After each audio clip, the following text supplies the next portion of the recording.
ಸಮಾಜ ಪರಿವರ್ತನೆಯ ಹರಿಕಾರ ಶ್ರೀ ನಾರಾಯಣ ಗುರುಗಳ ಕುರಿತಾಗಿ ಲೇಖಕ ನಾಗರಾಜ್ ಮಂಜುಗುಣಿ ಅವರು ಬರೆದ ಶ್ರೀ ನಾರಾಯಣ ಗುರುಗಳ ಅಸ್ಪೃಶ್ಯತೆ ಮತ್ತು ನಾಮಧಾರಿಗಳು ಎಂಬ ಕೃತಿಯನ್ನು ಮಾರ್ಚ್ 8ರಂದು ಅಂಕೋಲಾ ಪಟ್ಟಣದ PM ಹೈಸ್ಕೂಲ್ನ ರೈತ ಭವನದಲ್ಲಿ ಹಮ್ಮಿಕೊಂಡ ಕಾರ್ಯಕ್ರಮದಲ್ಲಿ ಬಿಡುಗಡೆಗೊಳಿಸಲಾಗುವುದು ಎಂದು ರಾಷ್ಟ್ರೀಯ ಈಡಿಗ ಮಹಾಮಂಡಳಿಯ ಜಿಲ್ಲಾ ಉಪಾಧ್ಯಕ್ಷ ಏಕನಾಥ್ ನಾಯ್ಕ್ ತಿಳಿಸಿದರು.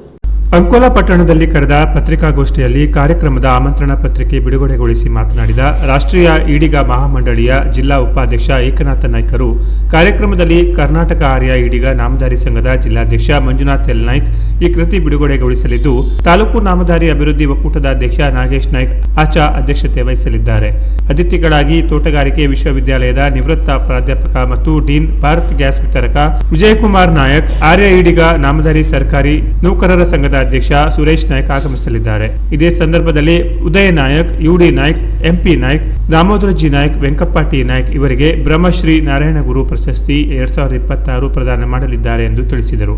ಸುದ್ದಿಗೋಷ್ಠಿಯಲ್ಲಿ ರಾಷ್ಟ್ರೀಯ ಈಡಿಗ ಮಹಾಮಂಡಳಿಯ ಜಿಲ್ಲಾ ಸಮಿತಿಯ ಮಾದೇವ್ ಎಂ ನಾಯ್ಕ್, ನಿವೃತ್ತ ಅಬಕಾರಿ ನಿರೀಕ್ಷಕ ರಮೇಶ್ ಎನ್ ನಾಯ್ಕ್, ರಾಷ್ಟ್ರೀಯ ಈಡಿಗ ಮಹಾಮಂಡಳಿಯ ಉಪಾಧ್ಯಕ್ಷ ರಮೇಶ್ ಎಸ್ ನಾಯ್ಕ್, ಸಂಜಯ್ ಆರ್ ನಾಯ್ಕ್, ಜಿಲ್ಲಾ ಸಮಿತಿ ಗೌರವಾಧ್ಯಕ್ಷೆ ಮಂಜುಳಾ ನಾಯ್ಕ್, ನಾಮಧಾರಿ ಗಣೇಶೋತ್ಸವ ಸಮಿತಿಯ ಕಾರ್ಯದರ್ಶಿ ರಾಜೇಶ್ ಮಿತ್ರ ನಾಯ್ಕ್ ಉಪಸ್ಥಿತರಿದ್ದರು. Canara plus news, Ankola.